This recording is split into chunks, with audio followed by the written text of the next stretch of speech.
I think you come to the Belgian to win it. Wbash always fight.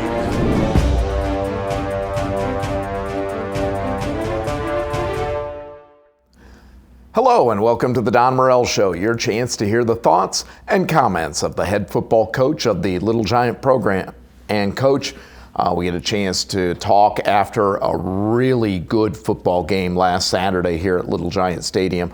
24-23 win by the Little Giants over Denison University. And as we mentioned in the show last week, these are two teams that have played close games each of the last 3 seasons. We had an overtime win at Denison three years ago. Denison has kind of gotten our number the previous 2 years. And then Saturday, Denison took a lead midway through the fourth quarter, kickoff to your squad.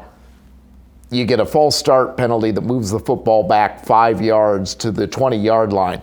And the very first play from scrimmage with a snap, Brand Campbell finds Tim Miller with a beautiful pass right in front of your bench, and Tim races the rest of the way for the 80-yard touchdown to take the lead, and then the huge interception by Mike Holzclaw on their final offensive play under a minute remaining in the ball game to seal that victory. First of all, what was the team's reaction, the coaching staff's reaction to pulling out a victory in that hard-fought game against Denison? Denison has a tremendous football program. Jack Hayden and I have coached against each other for 12 years. I think we just know too much about each other. And our guys did a great job of hanging in there when we kind of went south on offense, couldn't move it, then battling our way back. And then defense came up big, obviously, on that last stop. We played very well in special teams. The best way to stop the Epps kid is not to kick him the ball. And we executed that well, I thought. So great win for Wbash College, and now it's onward. You mentioned special teams. Special teams was part of the difference in the ball game. Brody Rucker continues to kick well. He was on target with a 50-yard attempt that would have been the longest make of his career. It came up just slightly short, but he was kicking into a pretty strong wind as well at that time. But he remains very solid on his extra points, and it proved to be an extra point was the difference in that ball game. Denison scored early in the game, and the extra point clanged, and I've never seen a kick hit an upright as hard as that kick hit the left upright here at Little Giant Stadium. But that ended up being the difference in the ball game. So Brody Rucker's play continued to be a big difference in that game. It did. It was interesting. The week before, the Denison kicker missed an extra point also. We were perfect in our execution of that. And in fairness to Brody, he was kicking into a headwind on the one field goal, but he drilled the second that allowed us to win the game. Yeah, absolutely. He continues to be among the conference leaders in field goals, in overall scoring, and has been a real weapon for this football team. Let's go ahead and take a look at some highlights from Saturday's game as we continue to talk about it. One of the things the defense did extremely well was keep Trey Fabricini in check all afternoon. He ended up rushing for 67 yards. You really didn't let the running game get off to any headway in the game because you were also facing a very good freshman quarterback in Tyler Green, who was able to really move them up and down the field between the 20s.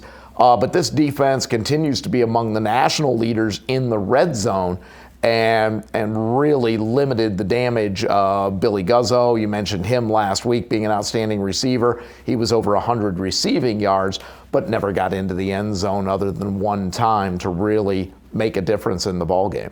No, and the other thing for us, we hit 2 big chunk plays. One was Connor Thompson, who got tackled at the 1-inch line. Tim Miller had an 80-yard touchdown. Then I'd also point out Connor Garrity caught a ball in the back of the end zone. That was a great play.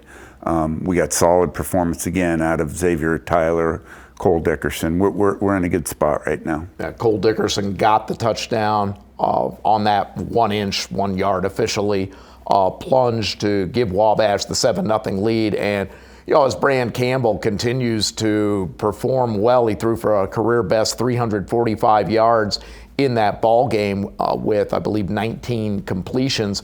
And that throw to Connor Garrity was on the button, split 2 defenders, and Connor did a great job of hauling it in for the touchdown. And it was a game that obviously every point was important, and that was a good momentum builder because Denison had taken a little bit of control in the game and had taken the lead at that time when Garrity got that touchdown. No, Little Giants fought their way back into the game.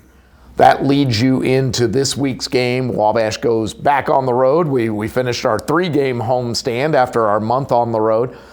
Back on the road again, and we start our back-to-back weekend of tiger taming, hopefully.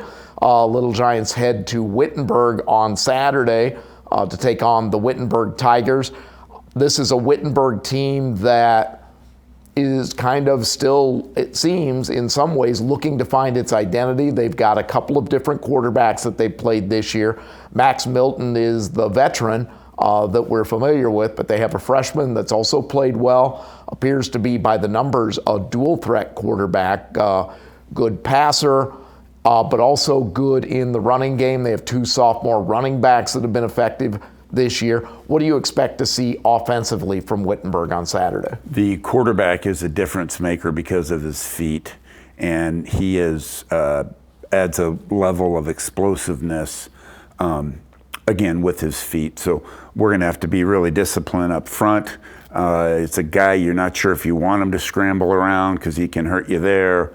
You'd like to try and keep him in the pocket, but that never works out. So we're just going to have to be really good up front with our guys and see if they can get after Wittenberg. I think Wittenberg's a really good football team. Wittenberg defensively has always been a very physical football team. They get after the quarterback. Their 2 defensive ends lead their team in sacks, among their leaders in tackles for loss. They've had a lot of tackles for losses this season, so they do put a lot of pressure on both the ground game and on the quarterback in the passing game.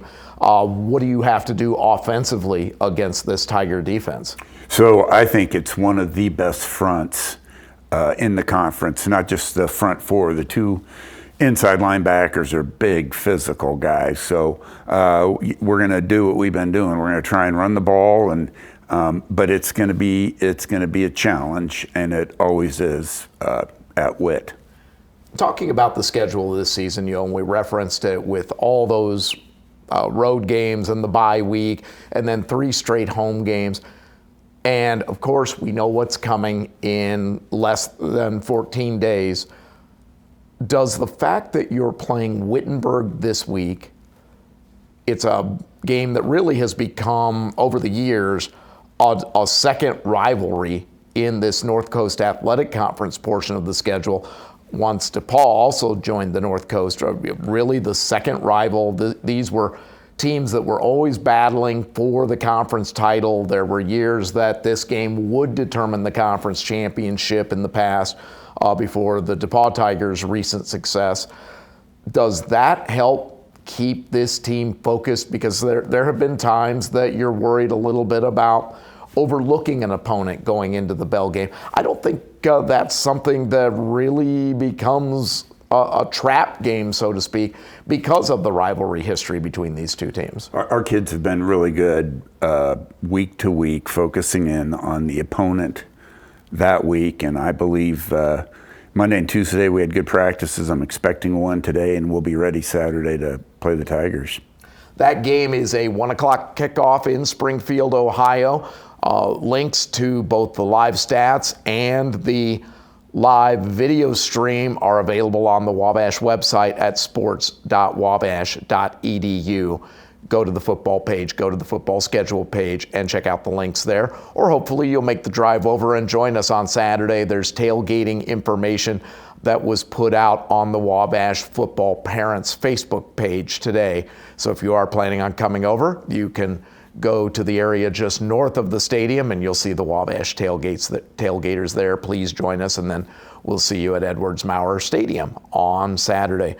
Coach, best of luck on Saturday. Safe travels over, and of course, we'll talk about the game the week after when we gather next time for the Don Morel Show. Absolutely. Thank you.